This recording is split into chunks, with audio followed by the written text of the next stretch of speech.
All right, wrapping up Bommer Ridge Trail, Lizard Trail, and Laurel Ridge Trail Loop. This is 4.6. We are clocking it a little bit more than that. Miles, 620 feet elevation gain.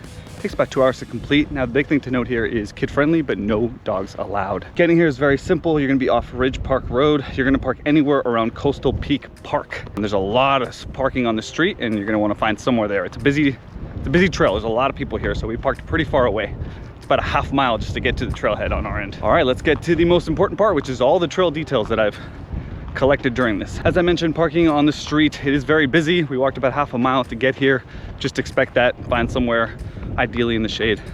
Early on, a lot of noise from the 73 and airplanes nearby. We are near the airport. Bathrooms, use them before you start, right at the park that I mentioned. And as I said, don't expect any solitude on this trail. This is a very busy trail. Note, there are beautiful views west, especially when you're on Bommer Ridge. You can look west and see the ocean, part of Crystal Cove State Park. On the note of Crystal Cove State Park, this is actually Laguna Coast Wilderness Park, which is adjacent.